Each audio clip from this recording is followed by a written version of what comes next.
Mark எழுதின சுவிசேஷம் முதலாவது அதிகாரம் தொடர்ச்சியாக பார்த்து கொண்டு வருகிறோம்.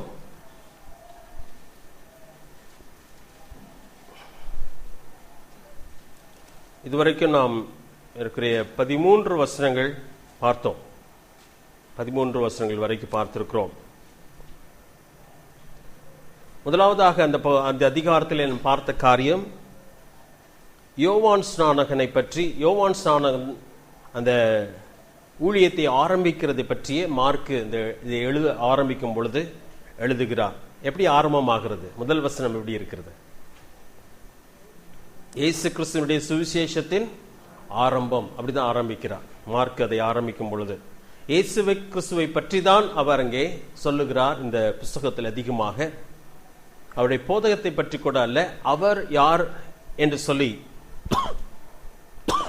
எதற்காக வந்தார் என்பதை இங்கே சொல்லுகிறார். பின்பதாக மார்க் இதை எழுதும் பொழுது யோவான் ஸ்நானகனை பற்றி சில குறிப்புகளை எழுதுகிறார். யோவான் ஸ்நானகன் ஏற்கனவே முன்னறிவிக்கப்பட்ட ஒரு மனுஷன் என்பதை இங்கே சொல்லுகிறார். அது 2வது வசனத்திலே 3வது வசனத்திலே சொல்லப்பட்டிருக்கிறது. 4ஆம் வசனத்திலும் 5வது வசனத்திலும் 6வது வசனத்திலும் யோவான் ஸ்நானகனை பற்றி, அவன் எங்கே ஊழியம் செய்தார், என்ன செய்தார், அவர் என்ன உடை அணிந்திருந்தார், என்ன உணவு உட்கொண்டார் என்பதை சொல்லுகிறார். சொல்லப்பட்டிருக்கிறது 6ஆம் வசனத்தில். சரி, உங்களை மறுபடியும் அந்த புஸ்தகத்துக்குள்ளே கொண்டு வருவதற்காக தான் நான் ரிப்பீட் பண்ணுகிறேன். சரியா? 6வது வசனத்தை பாருங்க. யோவான் ஒட்டகமயிர் உடையை தரித்து தன் அறையிலே வார்க்கச்சையை கட்டி கொண்டவனாய் வெட்டுக்கிளியும் காட்டுத்தேனையும் புசிக்கிறவனாய் இருந்தான். அப்படிப்பட்ட ஒரு மனுஷன் தான் இயேசு கிறிஸ்துனுடைய அந்த ஊழியத்தின் ஆரம்பத்தை அங்கே மக்களுக்கு அறிவிக்கிற ஒரு மனுஷனாக, வனாந்தரத்தில் கூப்பிடுகிற சத்தம் என்று சொல்லப்பட்டிருக்கிறது, அந்த மனுஷனாக அவர் அங்கே வருகிறார். பின்பதாக 7ஆம் வசனத்திலிருந்து 9ஆம் வசனம் வரைக்கும் பார்க்கும் பொழுது, 7, 8 வசனங்களை பார்க்கும் பொழுது யோவான் ஸ்நானகன் இயேசு கிறிஸ்துவை யார் என்று சொல்லுகிறார். யாருன்னு சொல்லியிருக்கிறார்? கொஞ்சம் அந்த வசனத்தை பார்த்து சொல்லுங்க. அவர் பெரியவர் என்று சொல்லுகிறார் 7ஆம் வசனத்தில், இல்லையா? அவருடைய பாதரட்சியின் வாரை கூட அவிழ்க்கிறதுக்கு எனக்கு என்ன இல்லை, தகுதி இல்லை, அவர் என்னிலும் பெரியவர், வல்லவர் என்று சொல்லுகிறார். 9ஆம் வசனத்தில் வரும் பொழுது, நான் ஜலத்தினால்தான் உங்களுக்கு ஞானஸ்நானம் கொடுக்கிறேன், அவர் எதனாலே கொடுக்க போகிறார்? பரிசுத்த ஆவியினாலே கொடுக்க போகிறார். உண்மையான ரட்சிப்பை கொடுக்க போகிறவர் அவர்தான் என்பதை இங்கே சொல்கிறார். ஒரு மார்க் ரொம்ப சுருக்கமாக அதை எழுதிவிட்டார். மற்ற புஸ்தகங்களில் சுவிசேஷத்துக்கு போகும் பொழுது விளக்கமாக சொல்லப்பட்டிருக்கிறது. 9ஆம் வசனத்திலிருந்து பார்க்கும் பொழுது இயேசு கிறிஸ்துவானவர் தன் ஊழியத்தை ஆரம்பிக்கிறார். இயேசு கிறிஸ்து ஊழியத்தை ஆரம்பிக்கும் பொழுது அவர் செய்த முதல் காரியம் என்ன? ஞானஸ்நானம் எடுத்தார். சரியா? ஏன் என்று சொல்லி நாம் கடந்த வாரத்திலே பார்த்தோம். அவர் பாவம் செய்து மனம் திரும்ப வேண்டியது அவசியமாக இருந்ததுனாலே அவர் எடுக்கவில்லை. எதற்காக எடுத்தான்னு சொல்லி அங்கே சொல்லப்பட்டிருக்கிறது. இயேசு கிறிஸ்து எதற்காக ஞானஸ்நானம் எடுத்தார்? தேவனுடைய நீதியை நிறைவேற்றும்படியாக, அந்த ஒழுங்கை நிறைவேற்றும்படியாக. அதை குறித்து நான் அநேக காரியங்கள் கடந்த வாரத்தில் சொன்னேன், அதை நான் மீண்டும் ரிப்பீட் பண்ண விரும்பவில்லை. அவர் யார் என்பதை யோவான் ஸ்நானகன் சொன்னார். பின்பதாக 11ஆம் வசனத்துக்கு வரும் பொழுது அந்த இயேசு கிறிஸ்துவானவர் யார் என்பதை பிதாவானவர் வானத்திலிருந்து அறிக்கை செய்கிறார். என்ன சொல்லுகிறார் பிதாவானவர்? இவர் என் நேச குமாரன், உம்மில் பிரியமாயிருக்கிறேன் என்று சொல்லி சொல்லப்பட்டிருக்கிறது.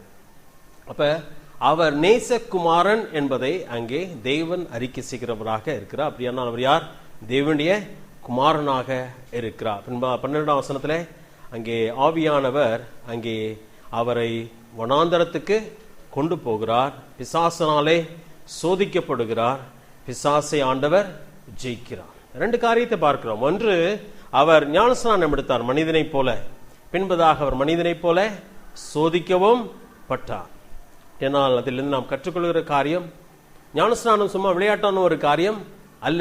ஒருவேளை ரட்சிப்பு ஞானஸ்நானத்தினால் வருகிறது அல்ல, ஆனால் நாம் ஆண்டவரை அறிக்கை செய்கிற அறிக்கையதிலே காணப்படுகிறதாக இருக்கிறது. ஆண்டவர் சொல்கிறார், இருதயத்திலே விசுவாசித்து உன் வாயினாலே அறிக்கை செய்ய வேண்டும் என்று சொல்லி. இருதயத்திலே விசுவாசிப்பதை தேவன் பார்க்க முடியும். ஆனால் என் வாயினாலே அறிக்கை செய்து ஜனங்களுக்கு முன்பதாக நான் ஞானஸ்நானம் எடுப்பதை ஜனங்கள் பார்க்க முடியும். அது மிகவும் அவசியமான ஒரு காரியம். ஆண்டவராக இயேசு கிறிஸ்துவே அதை செய்திருப்பார் என்று சொன்னால் நீங்களும் நானும் செய்ய வேண்டியது அவசியம் இல்லையா? நிச்சயமா அவசியம். அது ஏதோ ஒரு சபை, குறிப்பிட்ட சபையினுடைய போதனை அல்ல, அது தேவன் நமக்கு கொடுத்திருக்கிற கட்டளையாக இருக்கிறது. நம்முடைய பிரதிநிதியாக மனிதனாய் வந்த இயேசு கிறிஸ்துவே அதை நமக்கு மாதிரியாக செய்தார். அது தேவனுடைய நீதியை நிறைவேற்றுகிற ஒரு காரியமாக காணப்படுகிறது. சரி, இன்றைக்கு நாம் 14ஆம் வசனத்திலிருந்து கற்றுக்கொள்ள போகிறோம் சில காரியங்களை. 14ஆம் வசனத்தை நான் வாசிக்கிறேன், கவனிங்கள். யோவான் காவலில் வைக்கப்பட்ட பின்பு, இந்த யோவான் யாரு? யோவான் ஸ்நானகன். யோவான் அப்போஸ்தலன் அல்ல, யோவான் ஸ்நானகன். யோவான் காவலில் வைக்கப்பட்ட பின்பு, யார் யோவானை காவலில் வைத்தது? ஏரோது. சரியா? ஏரோது ரொம்ப மோசமான ஒரு மனிதன், கேவலமான வாழ்க்கை வாழ்ந்தவனும் கூட, கொடூரமானவனும் கூட, கொலைக்காரன் அவன். அப்ப இந்த ஏரோது, அங்கே இந்த ஏரோதனுடைய அப்பா யாரு? இதுக்கு முன்னாடி இன்னொரு ஏரோது இருந்தானே, அந்த மனுஷனும் எப்படிப்பட்ட மனிதன்? இந்த ஏரோது பின்பதாக யோவான் ஸ்நானகனை கொலை செய்கிறான். இந்த மனிதன் பின்பதாக இயேசு கிறிஸ்துவையும் கொலைக்கு ஒப்பு கொடுக்கிறார். ஆனா இதற்கு முன்பதாக ஒரு ஏரோது இருந்தாரே, அவருடைய குழந்தை இயேசு கிறிஸ்து பிறந்த பொழுது ஒரு ஏரோது இருக்கிறார். அந்த ஏரோது செய்த காரியம் என்ன? குழந்தைகளை கொன்று குவித்தான். இந்த இயேசு கிறிஸ்துவை கொலை செய்வதற்காக, யூதருக்கு ராஜாவாக ஒருவர் பிறந்திருக்கிறார் என்பதை தெரிந்தவுடனே, அந்த குழந்தை இந்த வயதுக்குள்ளாக தான் இருக்கும் என்று சொல்லி எண்ணி, இந்த பகுதியை சேர்ந்ததா இருக்கும் என்று எண்ணி, அந்த ஊருக்குள்ள இருந்த குழந்தைகள் எல்லாரையும் கொலை செய்கிறான். அப்ப எப்படிப்பட்ட மனுஷனா இருந்திருக்குன்னு பார்த்துக்கோங்க. அப்படிப்பட்ட மோசமான மனிதல் ஒருவனாய் இருக்கிற இந்த ஏரோதை தான் யோவான் ஸ்நானன் நேரடியாய் கண்டிக்கிறவராக இருக்கிறார். யோவான் ஸ்நானன் தைரியமான ஒரு மனுஷன். ஆனால் இயேசு கிறிஸ்து செய்ததை பாருங்கள், 4ஆம் வசனத்துல, யோவான் காவலில் வைக்கப்பட்ட பின்பு இயேசு கலிலியாவிலே வந்து தேவனுடைய ராஜ்யத்தின் சுவிசேஷத்தை பிரசங்கித்து என்று சொல்லி வாசிக்கிறோம். அப்ப இயேசு கிறிஸ்து எங்கே இருந்தார் அது வரைக்கும்? 9ஆம் வசனத்தை வாசிக்கலாமா? அந்நாளிலே இயேசு கலிலியாவில் நாசரேத்தூரிலிருந்து வந்து யோர்தான் நதியில் யோவானால் ஞானஸ்நானம் பெற்றார். அப்ப நாசரேத்தூர் எங்கே இருக்கிறது? மேப்புக்கு போலாமா? சிலருக்கு பிரயோஜனமா இருக்கிறதுக்காக, சிலருக்கு நன்றாய் தெரியும், ஆனால் கூட நம்ம அதை பார்க்க வேண்டும், நம்மளுக்கு புரியணும் எந்த ஏரியாவிலேருந்து எந்த ஏரியாவுக்கு வந்தாங்க அப்படி சொல்லி யோசிக்க வேண்டும். பாருங்களேன், பின்னாடி மேப்புக்கு வந்தீங்கன்னா பாலஸ்தீனா தேசம் புதிய ஏற்பாட்டின் காலத்தில் அதை எடுத்துக்கோங்க. அதில் மேலே பார்த்தீங்கன்னா கலிலேயா பகுதி, கலிலேயா பகுதின்னு சொல்லி அந்த வளைவாக கலிலேயா என்று சொல்லி போடப்பட்டிருக்கிறது. அது பக்கத்தில் இருக்கிற ஒரு சின்ன குளம் மாதிரி இருக்கிறது வந்து, அதை சுற்றி பார்த்தீங்கன்னா கப்பர்நகும், பெத்சாயிதா, கோரோசின் அப்படிலாம் போடப்பட்டிருக்கு. அது வந்து கலிலேயா கடல், ஒரு ஏரி என்று சொல்லலாம், கடல் என்று சொல்லலாம். அதற்கு கீழே பார்த்தீங்கன்னா கானா, நாசரேத்து, நாயின் அதெல்லாம் போடப்படும். அந்த நாசரேத்திலிருந்து ஏறக்குறைய கீழே வருகிறார், எருசலேம் பகுதிக்கு வருகிறார். அங்கதான் யோர்தானிலே அவர் ஞானஸ்நானம் எடுக்கிறார். சரியா? அங்க பாத்தீங்கன்னா 5ஆம் வசனத்துல பாத்தீங்கன்னா, மார்க் 5வது அதிகாரத்துல 5ஆம் வசனத்துல, யூதேயா தேசத்தார் அனைவரும் எருசலேம் நகரத்தார் யாவரும் அவனிடத்திற்கு போய் தங்கள் பாவங்களை அறிக்கையிட்டு யோர்தானின் நதியிலே ஞானஸ்நானம் பெற்றார்கள். அப்ப ஏறக்குறைய எருசலேம் யூதேயா பகுதியில் தான் யார் ஞானஸ்நானம் கொடுத்து கொண்டு வந்தது? யோவான். அப்ப இந்த மேலே இருக்கிற கலிலேயா பகுதியிலிருந்து கீழே இருக்கிற உப்புக்கடல் வரைக்கும் அந்த கோடு இருக்கிறது இல்லையா, அதுதான் யோர்தான் நதி. ஆனால் யோவான் ஸ்நானம் எந்த பகுதியிலே கொடுத்திருந்திருக்கலாம் என்று சொன்னால், அந்த எரிகோ பகுதியிலே, அந்த யோர்தானின் பகுதியிலே அவர் கொடுத்திருக்க வேண்டும். கீழே, அதாவது உப்புக்கடலுக்கு கொஞ்சம் மேலே அந்த கலிலேயா யூதேயா பகுதியிலே தன் ஊழியத்தை அவர் செய்திருக்க வேண்டும். ஆனால் அது வனாந்தரமான ஒரு பகுதி. இயேசு சுவாமி நாசரேத்தூரிலிருந்து எங்கே வந்தார்? இங்கே யோர்தானுக்கு ஞானஸ்நானம் எடுக்கும்படியாக வருகிறார். இப்பொழுது இப்ப வரலாமா? இங்கே குறிப்பு பார்க்கிறோம் 14ஆம் வசனத்திலே, யோவான் காவலில் வைக்கப்பட்ட பின்பு யோவான் கலிலியாவிலே வந்து தேவனுடைய ராஜ்யத்தின் சுவிசேஷத்தை பிரசங்கித்து. கலிலேயா எந்த பகுதி? நாசரேத் ஊரெல்லாம் கலீலியா தான். கலீலியா கடல் இருக்கிறதெல்லாம் அதுதான் கலீலியா பகுதி. அந்த பகுதிக்கு வந்து தன் ஊழியத்தை ஆரம்பிக்கிறார். ஏசாமி அதிகமான ஊழியத்தை செய்த பகுதி எதுதான்? கலீலியா பகுதி தான். அதனால தான் கடைசியிலே ஆண்டவர் தன் ஊழியத்தின் கடைசி நாட்களிலே சாடுகிறார். பெத்சாயிதாவே உனக்கு ஐயோ, கோரோசினே உனக்கு ஐயோ, உன்னிடத்திலே செய்யப்பட்ட பெரிய கிரியைகள் சோதோமிலே செய்யப்பட்டிருக்கும்னா அவங்க என்ன பண்ணிருப்பாங்க? ரெட்டெடுத்தி மனம் திரும்பி இருப்பாங்க. அவங்க நியாய தீர்ப்பின் நாளில் உனக்கு விரோதமா என்ன பண்ணுவாங்க? சாட்சி சொல்லுவாங்க சொல்லி சாடுகிறார் ஆண்டவர். காரணம், எருசலேமிலே கூட அவ்வளவு பெரிய ஊழியத்தை அவர் செய்யவில்லை. ஆனால் கலீலியா பகுதியிலே தேவன் பெரிய ஊழியங்களை செய்தார். சரியா? ஆண்டவர் அங்கே. அதனால்தான் மத்தேயுல கூட கடந்த வாரம் நான் வாசித்து காண்பித்தேன் என்று நினைக்கிறேன். 4வது அதிகாரத்திலே 4வது அதிகாரம் 14வது வசனம். மத்தேயு 4வது அதிகாரம் 14வது வசனத்தை பாருங்க. கடற்கரை அருகிலும் யோர்தானுக்கு அப்புறத்திலும் உள்ள செபுலோன் நாடும் நப்தலி நாடும் ஆகிய பிரஜாதியாருடைய கலீலியாவிலே இருளில் இருக்கும் ஜனங்கள் பெரிய வெளிச்சத்தை கண்டார்கள். மரண இருளின் திசையில் இருக்கிறவர்களுக்கு வெளிச்சம் உதித்தது என்று ஏசாயா தீர்க்கதரிசியால் உரைக்கப்பட்டது நிறைவேறும்படி இப்படி நடந்தது. அது முதல் இயேசு மனம் திரும்புங்கள் என்று மனம் திரும்புங்கள், பரலோக ராஜ்யம் சமீபித்திருக்கிறது என்று பிரசங்கிக்க தொடங்கினார். எந்த பகுதியிலே? கலீலியா பகுதியில. அங்கே ஏசாயா தீர்க்கதரிசி 700 ஆண்டுக்கு முன்னாடியே சொல்லிவிட்டார், இருளில் இருக்கிற மக்களுக்கு என்ன உதித்தது? வெளிச்சம் உதித்தது. ஆண்டவர் தன் ஊழியத்தை இந்த பகுதியிலே ஆரம்பித்து அநேக நேரத்தை அவர் அங்கே செலவு செய்தார்.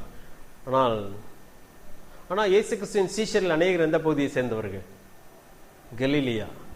பேதுரு கூட கடைசியா ஏசாமியை பிடித்து கொண்டு போகும்பொழுது பேசி கொண்டிருக்கிறான். அப்ப சொல்றாங்க, உன் பேச்சே தெரியுது, நீ எந்த ஏரியாவை சேர்ந்தவன்? கலீலியாவை சேர்ந்த. அப்ப இயேசுவை சேர்ந்தவன் தான் சொல்லி பேதுருவை மடக்குகிறார்கள். அப்ப இயேசுவின் சீஷர்கள் அந்த பகுதியை சேர்ந்தவர்களாக இருக்கிறார். இயேசுவும் நாசரேத் ஊரிலே வளர்ந்தபடியினாலே அவர் நஸ்ரேன் என்றும் அழைக்கப்பட்டார். நாசரேத் அவர் பெத்லெஹேமிலே பிறந்தது யாருக்குமே தெரியாது. அந்த உண்மை மறைக்கப்படுகிறதாக காணப்படுகிறது. சரி, ஆண்டவர் ஏன் யோவான் ஸ்நானன் காவலில் வைக்கப்பட்ட உடனே கலீலியாவுக்கு போகிறார்? ஒன்று, அவருடைய ஊழியம் அதிகமாக கலீலியா பகுதியில் இருந்தது. ஆனால் ஏரோது மிகவும் மோசமான ஒரு மனிதன். ஏரோதை பிடித்த அவன் அடுத்ததாக யாரையும் பிடிக்க வாய்ப்புகள் உண்டு.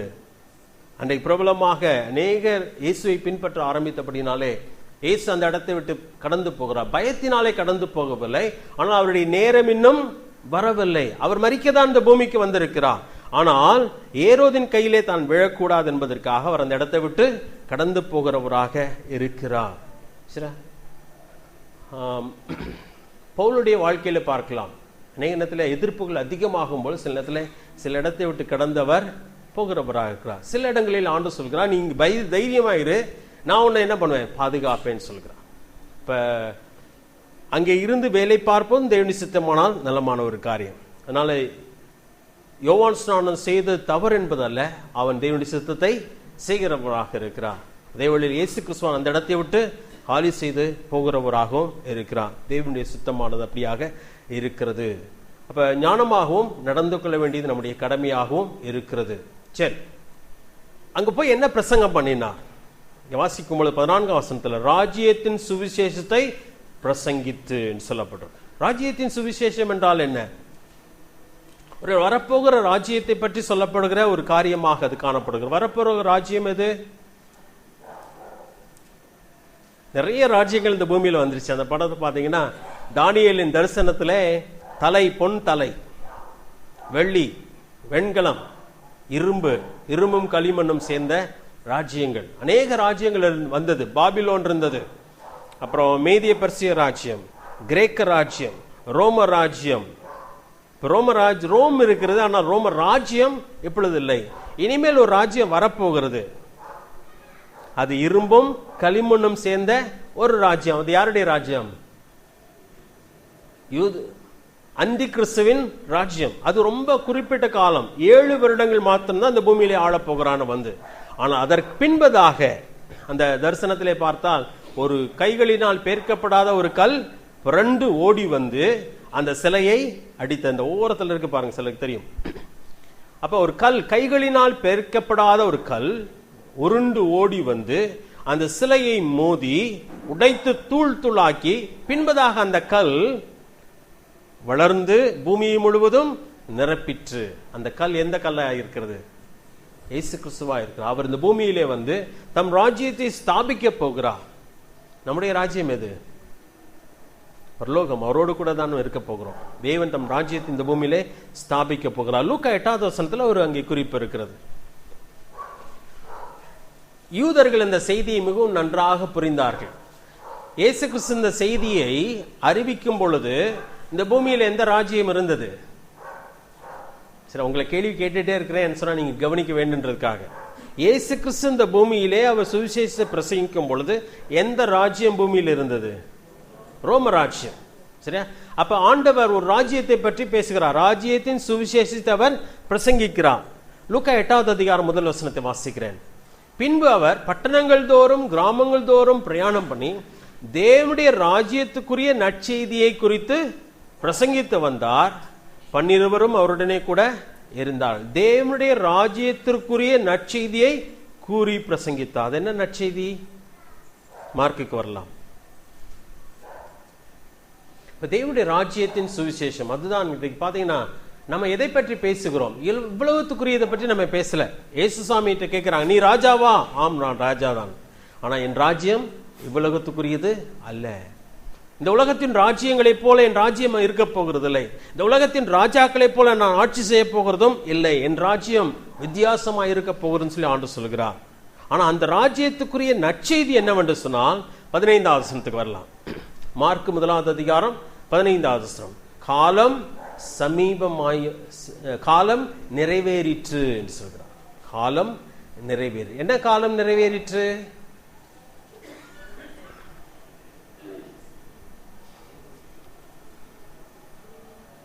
குமாரன் இந்த பூமியிலே வந்தாயிற்று. லூக்கா 19வது அதிகாரத்துக்குலாம் கொஞ்சம் நான் அங்கிட்டு இங்கிட்டு புரட்டுகிறேன்.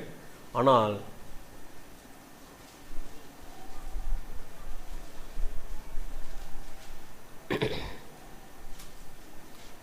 19வது அதிகாரம் 43ஆம் வசனம்.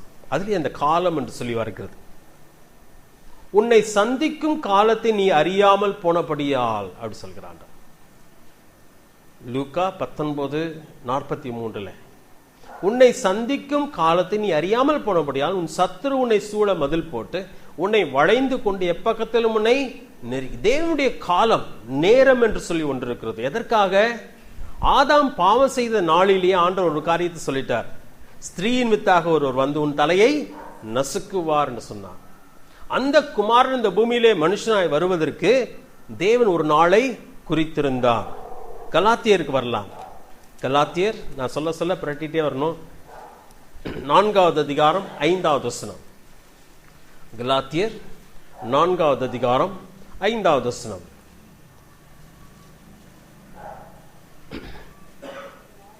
நீங்க பைபிள் புத்தகத்தை தலையில படிக்கலன்னு சொன்னா செய்தி கேட்கறது உங்களுக்கு கஷ்டமா இருக்கு. ஏன்னா நான் பேச ஆரம்பிச்சுறேன், நீங்க என்ன பண்ணிட்டு இருப்பீங்க? முன்னையா பின்னையான்னு தெரியாம பரட்டிட்டு இருப்பீங்க, குழம்பி போயிருவீங்க. சரியா? கலாத்தியர் 4வது அதிகாரம் 5வது வசனம். காலம் நிறைவேறின போது ஸ்திரீனிடத்தில் பிறந்தவரும் நியாயப்பிரமாணத்துக்கு கீழானவருமாகிய தம்முடைய குமாரனை தேவன் அனுப்பினார். எப்பொழுது அனுப்பினார்? எப்பயாவது போப்பான், நேரம் கிடைக்கிறப்ப போப்பான்னு சொல்லலாம் ஆண்டவர். தேவன் அதற்கென்று ஒரு நாளை குறித்திருந்தார். எத்தனை ஆண்டுகள் பாருங்க. ஆதாம் பாவம் செய்து எத்தனையோ ஆயிரம் ஆண்டுகள் ஆயிற்று. தேவன் தன் குமாரனை அனுப்பவில்லை. ஆனால் ஒரு நாளிலே குமாரன் இந்த பூமியிலே மனிதனாக வந்தார். துரதிருஷ்டமான ஒரு காரியம் என்னவென்று சொன்னால், ஜனங்கள் அவர் என்ன பண்ணல, அடையாளம் காணவில்லை. அப்ப காலம் நிறைவேறிற்று என்று சொல்லுகிறார் ஆண்டவர். அவர் பிரசங்கிக்க ஆரம்பிக்கும் பொழுது தேவனுடைய ராஜ்யத்தின் காலம் வந்துருச்சுப்பா. குமாரன் இந்த பூமிக்கு வந்தாயிற்று. அவர் அடுத்ததா தன் ராஜ்யத்தை ஸ்தாபிக்க போகிறார். இயேசு கிறிஸ்து கூட மறுபடியும் பரலோகத்துக்கு ஏறி போகும்போது சீஷர்கள் என்ன கேட்டாங்க? நீர் உமது ராஜ்யத்தை எப்பொழுது ஸ்தாபிப்பீன்னு கேட்டாங்க. அவங்க இஸ்ரேல் ஜனங்களுக்கு ராஜ்யம் தாங்கள் ஆள வேண்டும், தேவன் இந்த பூமியில ராஜ்யத்தை ஸ்தாபிப்பார் என்ற ஒரு பெரிய எதிர்பார்ப்பு இருந்து கொண்டே இருந்தது. ரட்சகர் வருவார், மேசியா வருவான்னு காத்து கொண்டிருந்தாங்க. ஆனா மேசியா வந்தப்ப என்ன பண்ணல, அடையாளம் தெரியல. ஏன்னா மேசியானா அவங்க பட்டயத்தை எடுத்து சண்டை போடுறவர் வருவார்னு எதிர்பார்த்தாங்க. ஆனா மேசியா எப்படி வந்தார்? ஒரு கண்ணத்தில் அறைந்தால் மறுகணத்தையும் காட்டு என்று சொல்கிறார்.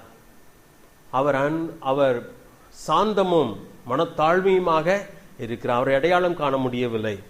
ஆண்டவர் சொல்கிறான், காலம் நிறைவேறிற்று. நாம் எந்த காலத்திலே வாழ்ந்து கொண்டிருக்கிறோம்? கடைசி காலத்துல. இன்னும் ஒருவேளை கடைசி காலத்தின் கடைசி கட்டத்திலே வாழ்ந்து கொண்டிருக்கிறோம்.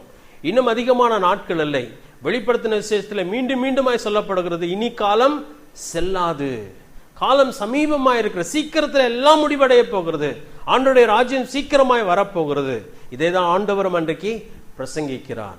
அப்ப காலம் சமீபமாய் இருக்கிறது. அதனாலே தேவனுடைய ராஜ்யம் சமீபமாயிற்று. தேவனுடைய ராஜ்யம் சமீபமாயிற்று சொல்லும் பொழுது அவர் சீக்கிரத்திலே இந்த பூமியிலே வந்து தன் ராஜ்யத்தை ஸ்தாபிக்க போகிறார். இன்னைக்கு காலையில் கூட நான் தான் பேசி கொண்டு வந்தேன் நர்சஸ் மீட்டிங்ல. தேவனுடைய மகத்துவமான திட்டம் என்ன? மனுஷன் அதை புரிந்து கொள்ளவே இல்லை.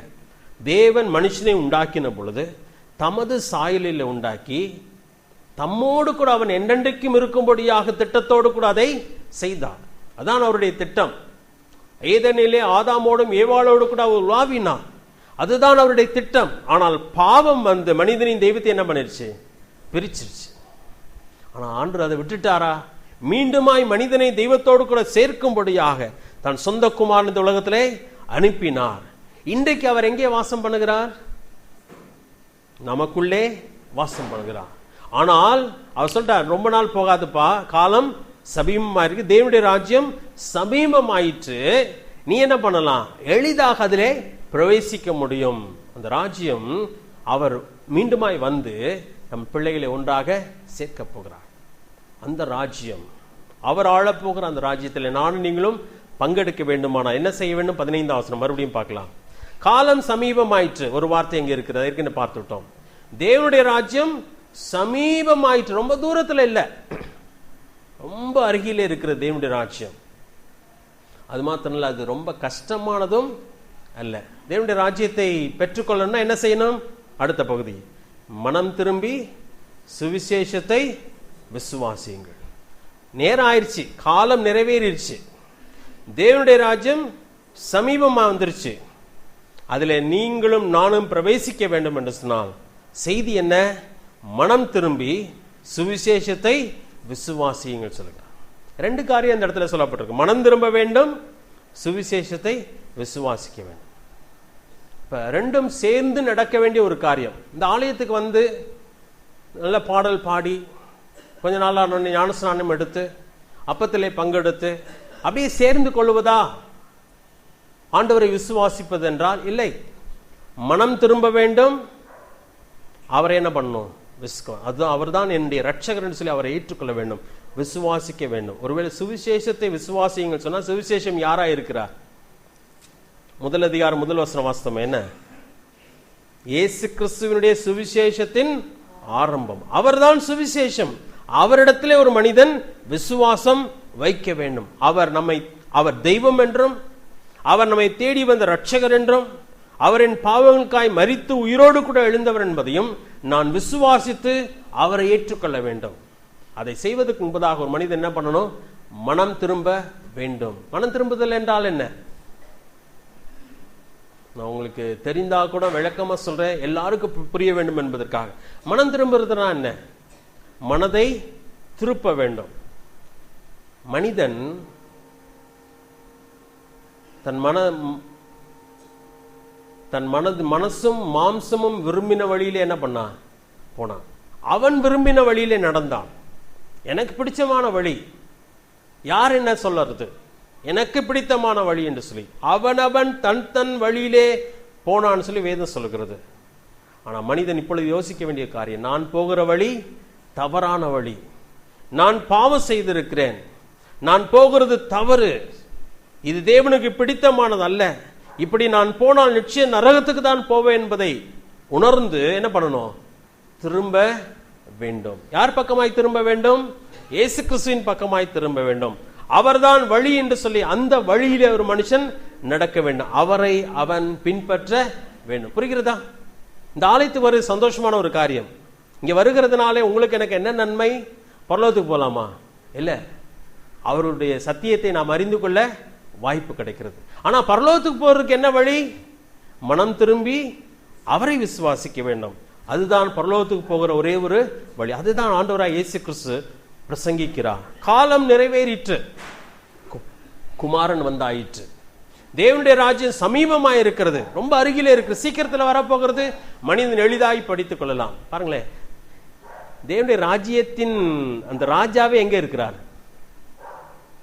ஜனங்கள் பக்கத்தில் நின்றுட்டு தான் என்ன பண்ணிட்டு இருக்காரு? பேசிட்டு இருக்கிறார். தேவனுடைய ராஜ்யம் எவ்வளவு சமீபமா இருக்கிறது? ரொம்ப அருகில் இருக்கிறது. யாரை விசுவாசிக்கணும்? அவர் தாங்க விசுவாசிக்கணும். பேசிக்கொண்டிருக்கிற விசுவாசிக்க வேண்டும். அவ்வளவு சமீபமா இருக்கிறார். ஆண்டு சொல்கிறார், மனம் திரும்பி சுவிசேஷத்தை விசுவாசிங்க. யோவான் ஸ்நானகன் என்ன பிரசங்கித்தான்? மனம் திரும்புங்கள், தேவனுடைய ராஜ்யம் சமீபமா இருக்கிறது. அப்ப மனம் திரும்பாத பட்சத்துல ஒரு மனிதன் எங்கே போக முடியாது? தேவனுடைய ராஜ்யத்திலே போக முடியாது. இது யாரிடத்திலே ஆண்டவர் சொன்னார்? இன்னொரு மனுஷனிடத்திலே, யோவான் 3வது அதிகாரத்திலே நிக்கோதேமுவினிடத்திலே சொல்லுகிறார், நீ மறுபடியும் பிறவாவிட்டால், நீ மனம் திரும்பாவிட்டால் தேவனுடைய ராஜ்யத்தை காண மாட்டாய், பார்க்க கூட முடியாதுன்னு சொல்லிவிட்டார். அப்ப மனுஷன் தேவனுடைய ராஜ்யத்துக்குள்ளே பிரவேசிக்க வேண்டும் என்று சொன்னால் அவன் மனம் திரும்பி ஆக வேண்டும். தேவனுடைய ராஜ்யம் எது? தேவன் ஆளுகிற இடம்.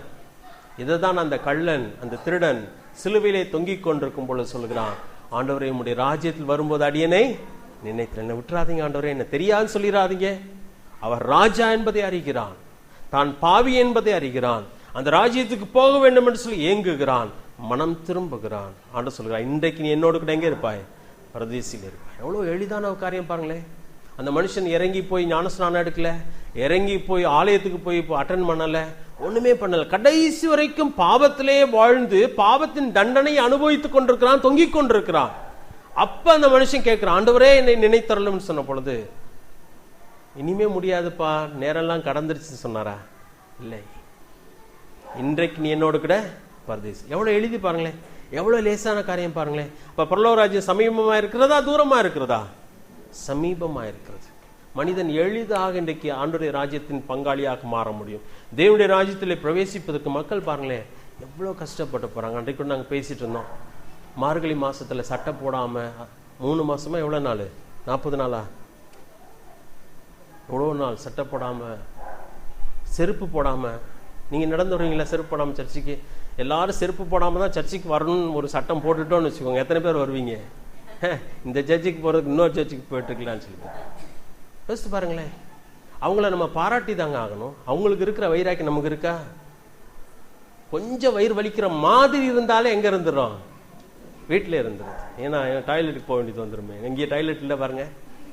அதனால நிறைய எண்ணத்தில் நம்ம யாரை வணங்குகிறோம், அவர் யார் என்பதை நம்ம உணர்றது இல்லை, கேர்லெஸ்ஸா இருக்கும். அதாவது அன்றைக்கு நானும் முருகேசனும் பேசிட்டு இருக்கப்ப பிசாசு சேலஞ்ச் பண்ணுகிறான்.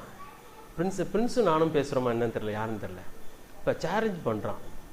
அதாவது தெய்வம் அல்லாததை தெய்வம் என்று சொல்லி வணங்கத்தக்கதாக உங்க கோயிலுக்கு இவ்வளவு வசதி, கார் அடிச்சு பஸ் அடிச்சு ஆள் கூட்டு போக வேண்டியது இருக்கு.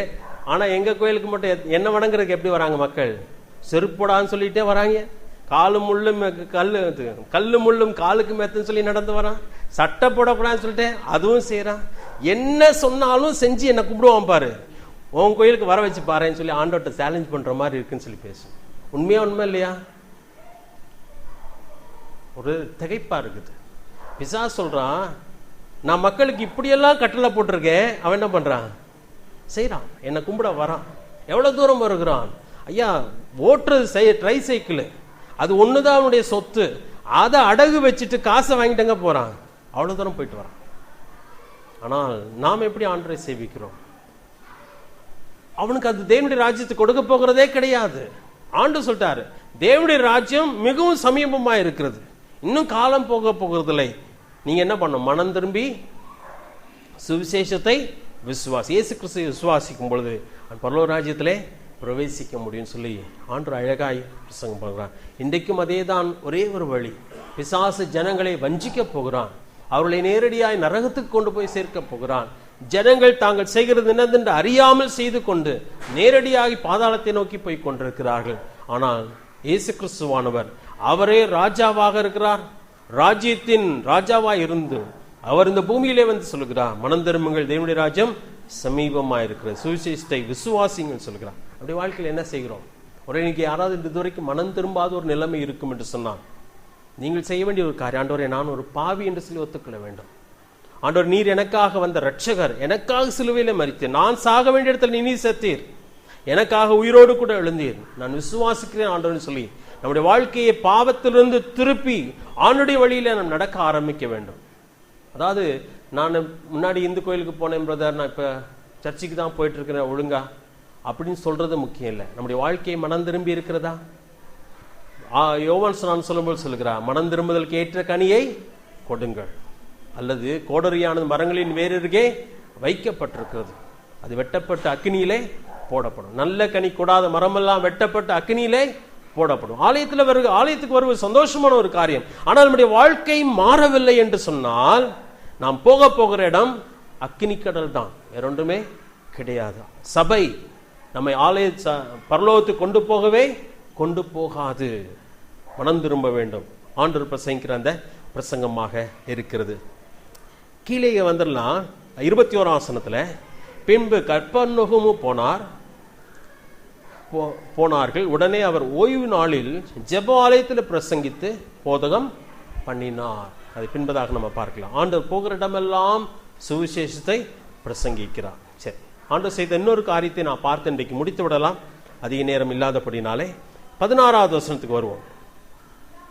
அவர் கலிலேயா கடலோரமாய் நடந்து போகையில் மீன் பிடிக்கிறவர்களாய் இருந்த சீமோனும் அவன் சகோதரன் அந்திரேயாவும் கடலில் வலை போட்டு கொண்டிருக்கிற போது அவர்களை கண்டார். 19வது வசனத்துக்கு வரலாம். அவர் அவிடம் விட்டு சற்று அப்புறம் போன பின்பு செபதேயுவின் குமாரன் யாக்கோபும் அவன் சகோதரன் யோவானும் படகில் வலைகளை பழுது பார்த்து கொண்டிருக்கிறதை கண்டு, மறுபடியும் அந்த இடத்துல கண்டுன்னு சொல்லி வாசிக்கும். 16ஆம் வசனம் கடைசியிலும் அவர் கண்டார். என்ன பார்த்தார்? என்ன பார்த்தார்? 16ஆம் வசனத்தில் என்ன பார்த்தார்? சீமோனும் அந்திரேயாவும் கடல்ல வலை போட்டுட்டு இருக்கிறத பார்த்தார். 20ஆம் வசனத்துல 19ஆம் வசனத்துல செபதேயின் குமாரன் யாக்கோவும் அவன் சகோதரன் யோவானும் படவிலே வலைகளை பழுது பார்த்து கொண்டிருக்கிறதை கண்டா. அவங்க ஏற்கனவே மீன் பிடிச்சிட்டாங்க, வலை பழுதாயிற்று, அதை பழுது பார்த்துட்டு இருக்காங்க. இவர்களை பார்த்து அவர் என்ன சொல்லுகிறார் சொன்னால் 17ஆம் வசனத்துல இயேசு அவர்களை நோக்கி, என் பின்னே வாருங்கள், உங்களை மனுஷரை பிடிக்கலாக்குவேன் என்றார். 20ஆம் வசனத்து பார்க்கிறேன், அதை தனித்தனியே பார்க்க மொத்தமாய் பார்க்க விரும்புகிறேன். 20ஆம் வசனத்துல உடனே அவர்களை அழைத்தார். அப்பொழுது அவர்கள் தங்கள் தகப்பனாகிய செபதேயுவை கூலி ஆட்களுடைய படகிலை விட்டு அவருக்கு பின் சென்றார். ஆண்டவர் அழைக்கிறார். யாரை அழைத்தார்? ஒரு பெயர் சீமோன் அந்திரேயா, கீழே பார்க்கும் பொழுது யாக்கோபு யோவான். ஆனால் அங்கே குறிப்பு சொல்லப்பட்டிருக்க காரியம், அவர்கள் வேலை பார்த்து கொண்டிருக்கிற மனிதர்கள், தங்களுடைய பணியை இங்கே செய்து கொண்டிருக்கிறார்கள், அவர்களை ஆண்டவர் அழைக்கிறார். சோம்பேறிகளை ஆண்டவர் அழைப்பது கிடையாது. சரியா? கொடுத்த வேலையே ஒழுங்கா செய்யாதவனாலே ஆண்டுடைய வேலையை செய்ய முடியாது. ஆண்டுடைய வேலையை செய்வதற்கு ஆண்டு சொல்கிறான், தன் சொந்த குடும்பத்தை நடத்த அறியாதவன் சபையை எப்படி நடத்துவான்? அப்ப குடும்பம் தேவன் ஒவ்வொரு மனுஷனுக்கு கொடுத்த ஒரு ஸ்தாபனம், அதை அவன் நடத்த வேண்டும். அதை அவன் நடத்தும் பொழுது தேவனுடைய பணியை செய்ய அவன் தகுதியுள்ளவனாக இருக்கிறான். இங்கே பார்க்கும் பொழுது சீமோனும் அந்திரேயாவும் யோவானும் யாக்கோவும் அங்கே தங்கள் பணியை செய்து கொண்டிருக்கிறார்கள். அதை யார் பார்க்கிறது? தேவன் பார்க்கிறார். அதாவது இப்ப செய்யற வேலை ரொம்ப இன்ட்ரெஸ்டிங்காவே இல்லை பிரதர், நான் ஊழியத்துக்கு போறேன்னு சொன்னா தயவுசெய்து போயிடாதீங்க. இப்ப நீங்க செய்யற வேலையை செய்யுங்க. ஆண்டு செலத்தில் நம்ம என்ன பண்ணுகிறார்? அவருடைய பணிக்காக அழைப்பார். நீங்க உங்களுக்கு கொடுத்த படிப்பு தானே ஆண்டு இன்னைக்கு கொடுத்திருக்கிறார், படிப்பு கொடுத்திருக்கிறான்னு சொன்னா படிப்பை உங்களால எவ்வளவு நன்றாக செய்ய முடியுமோ அவ்வளவு நன்றாக செய்யுங்க. தேவன் உங்களுக்கு சில பொறுப்புகளை உங்கள் குடும்பத்திலே கொடுத்திருக்கலாம், சபையிலே கொடுத்திருக்கலாம், உலகத்திலே சில பொறுப்புகளை கொடுத்திருக்கலாம். அந்த பொறுப்பை நீங்க என்ன பண்ணணும்? எவ்வளவு மேக்சிமம் நன்றாக செய்ய முடியுமோ அதை செய்ய வேண்டும். தேவன் அதை பார்க்கிறாரா? பார்க்கலையா? பார்த்து கொண்டே இருக்கிறார். ஒரு தாயாய் நீங்கள் இருந்து செய்ய வேண்டிய பணியை செய்கிறீர்களா என்பதை தேவன் பார்க்கிறார். தகப்பனாய் நின்று செய்ய வேண்டிய பணியை செய்கிறீர்களா என்பதை தேவன் பார்க்கிறார். பிள்ளைகளாக இருந்து நீங்கள் செய்ய வேண்டிய பணியை நீங்கள் செய்கிறீர்களா என்று தேவன் பார்க்கிறார். பார்த்துதான் அவர் உங்களை என்ன பண்ணுகிறார்? அழைக்கிறவராக இருக்கிறார். சோம்பேறிகள் ஆண்டவர் அழைப்பது கிடையாது. சோம்பேறி ஒருவனுக்கும் பிரயோஜனம் கிடையாது. அப்ப ஆண்டவர் அங்கே காண்கிறார் என்பதை பார்க்கிறோம். பின்பதாக அவர்களை தேவன் அழைக்கிறவராக இருக்கிறார். ஆனா இந்த இடத்துல பாத்தீங்கன்னா தேவன் அவர்களை அழைத்தார். எதற்காக அழைத்தார்? உங்களை மனுஷரை பிடிக்குள் ஆக்கினேன் என்று சொல்லல, உங்களை மனுஷரை பிடிக்குள் ஆக்குவேன் என்றார். யாரை ஆக்குவார்?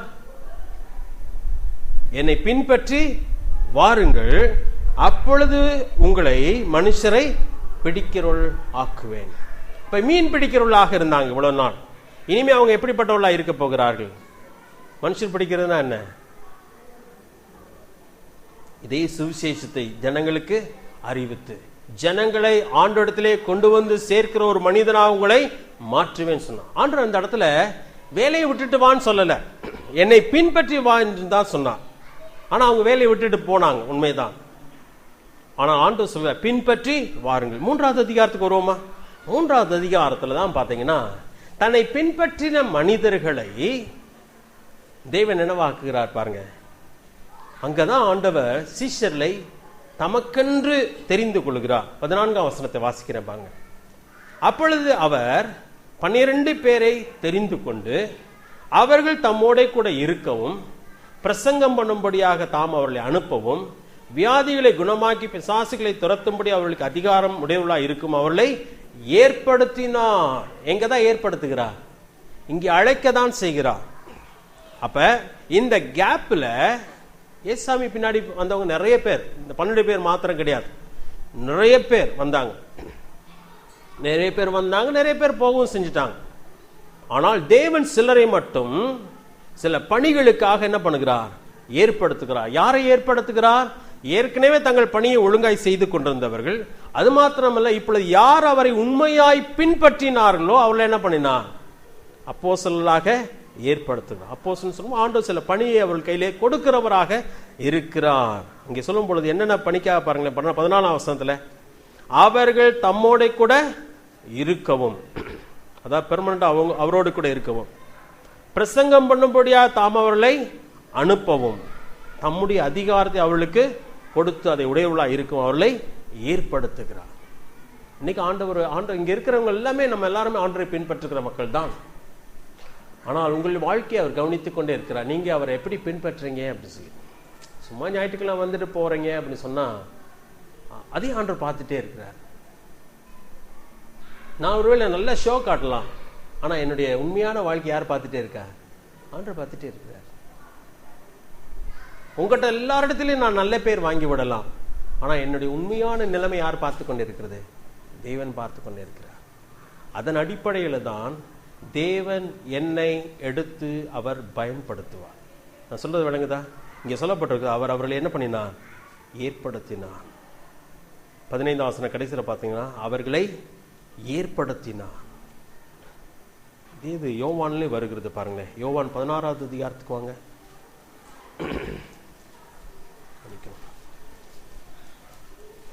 யோவான் 15வது அதிகாரம்.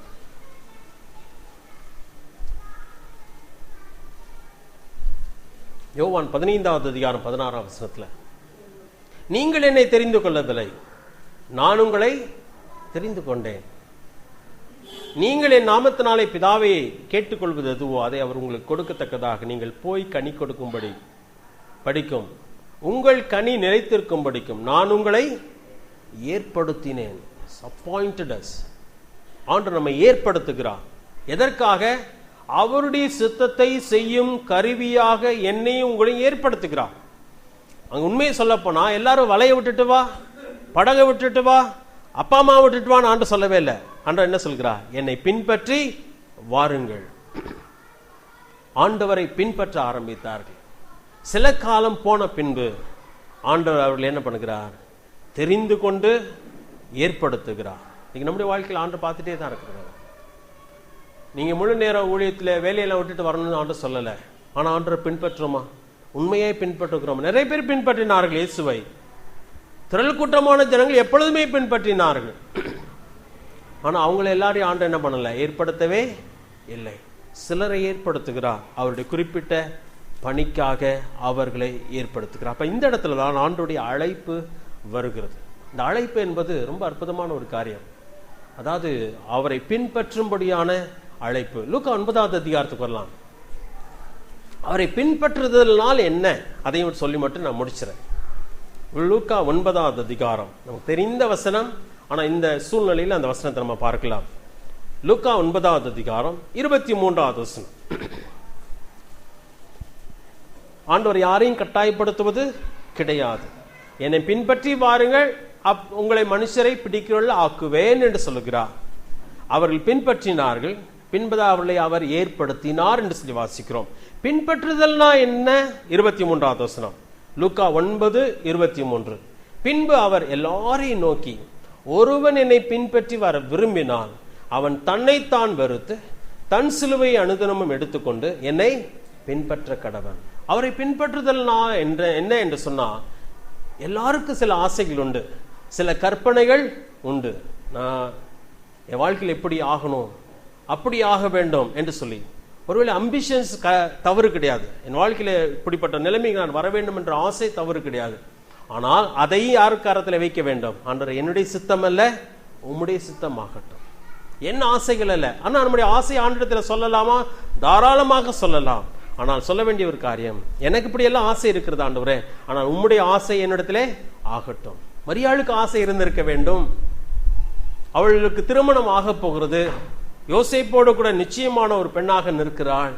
ஆனால் ஆண்டு சொல்லுகிறார், நீ எனக்கு வேண்டும் மரியாளே, நீ ஒரு பிள்ளையை பெற்றெடுக்க வேண்டும், அவருக்கு ஏசு என்று நீ பெயரிட வேண்டும் என்று சொன்ன பொழுது அவளுக்கு அது எப்படி ஆகும் என்று தெரியவில்லை. ஆனால் அவள் சொல்லுகிறாள், ஆண்டவரே, நான் உமக்கு அடிமை, உம்முடைய சித்தத்தின்படி ஆக கடவுது.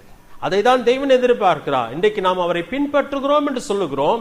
அநேக நேரத்தில் நாம் எதற்காக பின்பற்றுகிறோம்? நான் விரும்புகிறதை எனக்காக யார் செய்யணும்? அவர் செய்ய வேண்டும். நான் ஜெபம் பண்ணுவேன், அவர் எனக்கு ஜெபத்துக்கு பதில் கொடுக்க வேண்டும். நான் நல்லா படிக்கணும்னு சொல்லுவேன், எனக்கு புத்தி கொடுக்கணும். நான் பிசினஸ் செய்யணும், அவர் என்னை ஆசீர்வதிக்கணும். இதுதான் இன்றைக்கு மக்கள் தெய்வத்தை வணங்குவதின் காரணம். மக்களை தான் வணங்கிட்டு இருக்காங்க. எல்லா டிவிலையும் இங்க பாருங்களேன், அதுவும் இப்ப மீடியா தான் இந்த கோயில் திருவிழா கூட்டத்தை அதிகப்படுத்திட்டே இருக்குது. சொன்னா இங்க போனா இது நடக்குது, அங்க போனா அது நடக்குது, அப்படி சொல்லி மீடியால சொல்லிட்டே இருக்கிறாங்க. அப்ப இதுவரைக்கும் போகாத கூட்டம்லாம் எங்க ஓடுது? அங்க ஓடிட்டு இருக்குது. அவங்க சொல்ற ஒரே ஒரு செய்தி என்ன தெரியுமா? இப்படி நாங்க செய்யறதுனால எங்க பிள்ளைங்க நல்லா இருக்கிறாங்க, எல்லாரும் நல்லா இருப்பாங்க, அதனால நாங்க இது செய்யறோம். ஒரே ஒரு பதில் தான். எந்த கோயிலுக்கு போனாலும் அந்த ஒரு பதில் தான். நானும் நீங்களும் யாரை பின்பற்றுகிறோம்?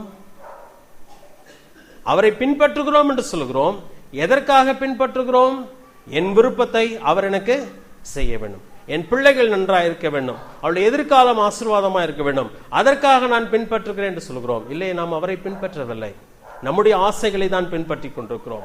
ஆண்டவர் சொல்லுகிறார், ஒருவன் என்னை பின்பற்றி வர விரும்பினால் அவன் தன்னைத்தான் வெறுத்து அந்த சிலுவையை எடுத்துக்கொண்டு அனுதினமும் என்னை பின்பற்ற. ஆண்டவர், என்னுடைய ஆசை அல்ல, நீர் என்னை பின்பற்றி வர சொல்லிவிட்டீர். இப்ப பேதுரு, அந்திரேயா, யாக்கோபு, யோவான் அவர்கள் எல்லாம் என்னென்ன கற்பனைகளோடு கூட வாழ்ந்தார்களோ தெரியவில்லை. இன்னும் பெரிய படகு வாங்க வேண்டும், இன்னும் நல்ல வலை வாங்க வேண்டும், பெரிய மீனவர்களாக மாற வேண்டும் என்று சொல்லி யோசித்துக் கொண்டு வந்திருக்கலாம். ஆனால் ஆண்டவர் சொல்கிறார், நீ என்னை பின்பற்றி வா, நான் உன்னை மனுஷரை பிடிக்கலாக்குவேன் சொல்கிறார். அப்ப அவர்கள் எல்லாவற்றையும் விட்டு விட்டு இயேசுவை பின்பற்றினார். ஒரு முறை பேதுரு கூட கேட்கிறான், ஆண்டவரே, எல்லாவற்றையும் விட்டு விட்டு பின்பற்றினோம், எங்களுக்கு என்ன கிடைக்கும்? இப்ப பின்பற்றுவது என்று சொன்னால் வேலையை விட்டுட்டு வரதை பத்தி ஆண்டவர் சொல்லல.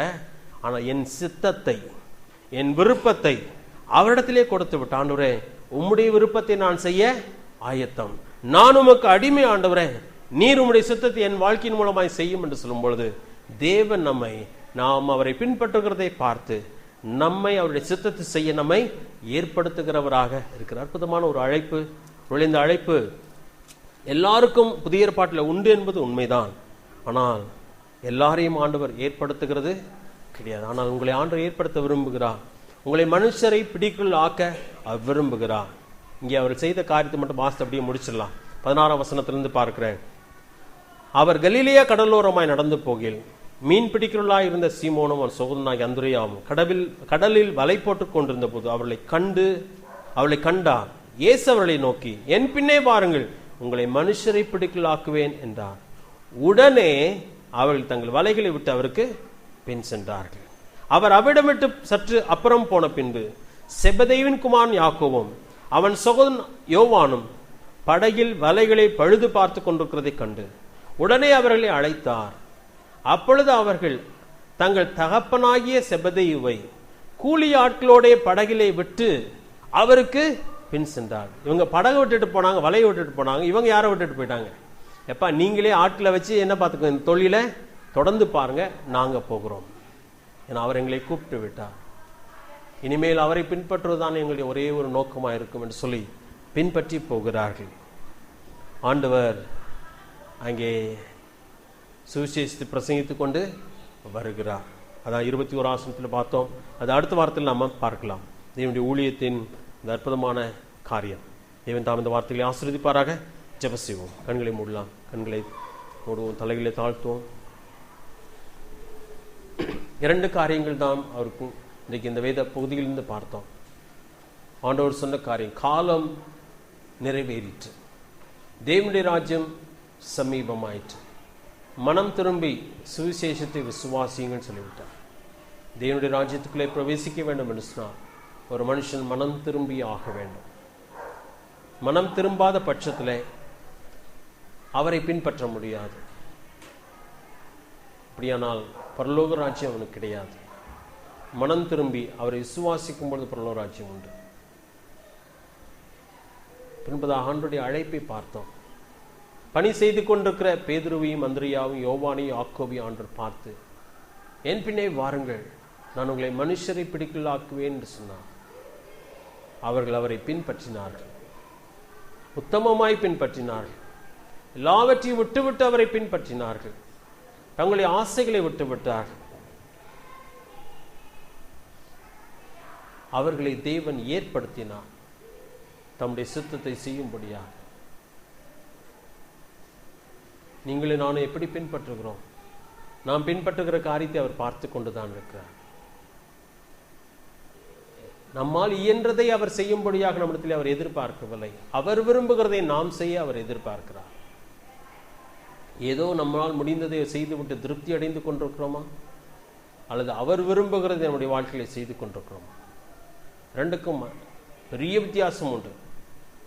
இன்னைக்கு அநேகர் இந்த பூமியில என்னால் இயன்றதை ஆண்டவருக்கு செய்துகிறேன் என்று சொல்கிறார். தேவன் அதை எதிர்பார்க்கலை. தன்னைத்தான் வெறுத்து தன் சிலுவை எடுத்துக்கொண்டு அனுதினமும் என்னை பின்பற்ற வேண்டும் என்று சொல்கிறார். ஒரு நாள் அல்ல, 2 நாள் அல்ல. எங்களை நேசிக்கலாம் ஆண்டவரே, இந்த வார்த்தைகள் எங்களுக்கு தொடர்ந்து பிரயோஜனமாக இருக்கட்டும். நீர் எங்களோடு கூட பேசும் கர்த்தாவே. எங்களையே நாங்கள் ஏமாற்றி விடாதபடிக்கு உம்முடைய ராஜ்யத்தில் வரும் பொழுது தலை குனிந்த நிலை எங்களுக்கு ஏற்படாதபடிக்கு இந்த பூமியிலே நாங்கள் உண்மை சரியாய் பின்பற்றக்கூடிய கிருபை தான். இந்த இடத்துல இதுவரைக்கும் மனம் திரும்பாதவர்கள் யாரும் உண்டானா, இன்றைக்கு அவர்கள் மனம் திரும்பி உம்மிடத்திலே விசுவாசம் வைத்து அன்றைய பரலோக ராஜ்யத்தை சுதந்திரித்துக் கொள்ள கிருபை தான். தாங்கள் போகிற வழி பாவ வழி என்பதை உணர்ந்து வழியாகி உம்மை பின்பற்ற கிருபை தான். வார்த்தைகள் எங்களுக்கு தொடர்ந்து பிரயோஜனமாக இருக்கட்டும். உம்முடைய நாமத்தை மேம்படுத்தும், ஆசீர்வதி. எல்லாவற்றையும் மீட்பு ரட்சகருமாகிய இயேசு கிறிஸ்துவின் நாமத்தில் கேட்கிற நல்ல பிதாவே, ஆமென்.